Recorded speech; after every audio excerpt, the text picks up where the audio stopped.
আসসালামু আলাইকুম সম্মানিত আমার ফেসবুক বন্ধুরা। আপনারা যারা আমাকে ফেসবুকে ফলো করেন বা আমার ভিডিওগুলো দেখেন তাদেরকে অনেক অসংখ্য ধন্যবাদ। আজকে খুবই গুরুত্বপূর্ণ একটি বিষয় নিয়ে আলোচনা করব। সেটি হচ্ছে ঢাকা যেটা মিডফোর্টে পুরান ঢাকাতে একটি ব্যবসায়ীকে এ হত্যা করা হয়েছে বা তিনি মৃত্যুবরণ করেছেন। সেই বিষয়টা কিন্তু বাংলাদেশে এখন টপ নিউজে কিন্তু আছে। সেই বিষয়টা নিয়ে বাংলাদেশে কিন্তু সাধারণ জনগণ সহ সবাই কিন্তু এর তীব্র প্রতিক্রিয়া কিন্তু জানাচ্ছে। সেই বিষয়ের উপরই নির্ভর করে আজকে আমারই পাশে আমারই এক ভাতিজা আছেন। তাকে এই বিষয় নিয়ে কিছু জিজ্ঞেস করবো। আপনি যে ঢাকার মিডফোর্টে যে ঘটনাটি ঘটেছে, এই ঘটনাটাকে আপনি কিভাবে দেখেন? আমি প্রথমে বলতে চাচ্ছি যে আমরা মানুষ হব কবে? কারণ আমরা মানুষ হয়ে আমরা জানি যে মানুষ মানুষের জন্য। কিন্তু এই কথাটি তো এখন দেখছি পুরোটাই উল্টো, পুরোটাই বিপরীত। কারণ মানুষ হয়ে মানুষকে কিভাবে এইভাবে হত্যা করতে পারে আমি এটা কখনো আমার এই বয়সে মনে হয় এইভাবে দেখলাম। আর আমি জানি না এই যে জুলাই মাস, এই জুলাই মাসটা আমাদের হচ্ছে এত রক্ত কেন ক্ষরণ হয়? আমি এটা জানি না এই জুলাই মাসে আপনারা দেখেছেন 2024-এ কিন্তু অনেক মানুষ গণহত্যা করা হয়েছে। আবার এই যে এখন গতকাল যে জুলাইয়ের এই যে গতকাল যে 11 তারিখ সম্ভবত জুলাইয়ের 11-এ আমরা যে একটা মর্মম ভাবে একটা মানুষকে হত্যা করতে দেখলাম, এটা আমরা যারা আমি তাদেরকে বেশি দোষ দিচ্ছি যারা পাশে থেকে দেখছে যে তাকে মারতেছে অথচ তাদের কোনো রিয়াকশন নেই। শত শত লোক ছিল। শত শত লোক ছিল। আরে ভাই, যে সে এত যতই অন্যায় করুক, আমি বলছি সে একজন আসামি, যতই আসামি হোক, তারা তার দেশে তো একটা আইন আছে না, তাকে আইনের আওতায় আনা হোক। এইভাবে কেন মারবে? এভাবে কেন? আজকে আজকে তাকে মারছে, আমাকে তো এভাবে মারতে পারে, তাই না? কেন কেন? আমার প্রশ্ন হচ্ছে কেন? বাংলাদেশ যে বিষয়টা হচ্ছে যে চাঁদার বিষয় নিয়ে আসলে ব্যবসায়ীরা কি যে উন্মুক্ত ভাবে যে ব্যবসা প্রতিষ্ঠান চালানোর যে বিষয়টা, এটা কেন করতে পারতেছে না?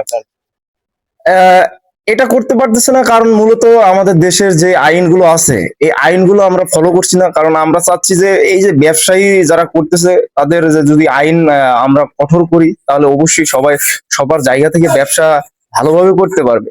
কারণ আমাদের দেশে মনে হচ্ছে আইন বলতে কোনো কিছু নেই। এজন্য সবাই সবাইকে সবাই সবাই তার নেতা অথবা লিডারের পাওয়ার দেখায়, মানে তার মতন চাঁদাবাজি। সবকিছু চাঁদাবাজি করতে চাচ্ছে।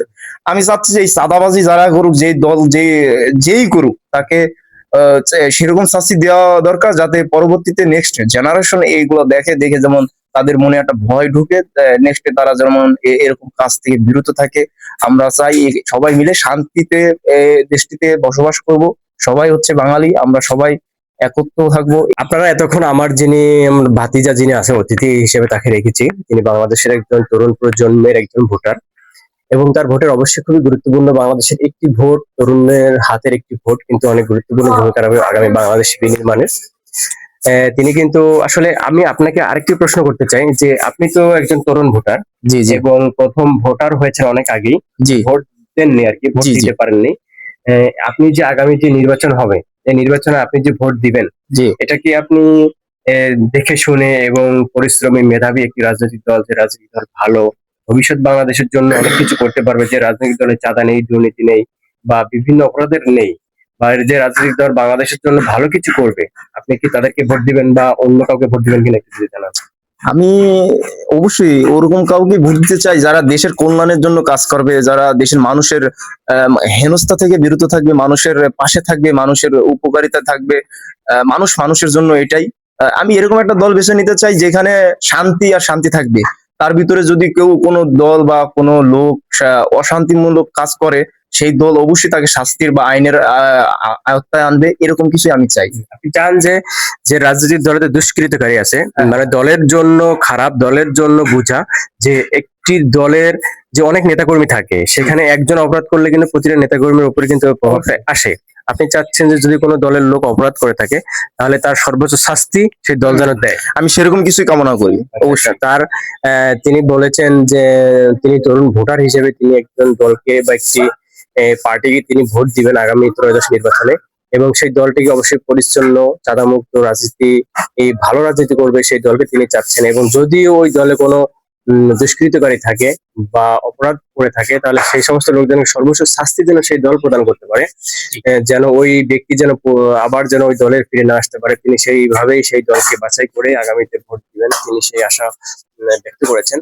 তার জন্য শুভকামনা থাকবে এবং বাংলাদেশের প্রতিটি যুব সমাজ সহ প্রতিটি মানুষের জন্য শুভকামনা থাকবে।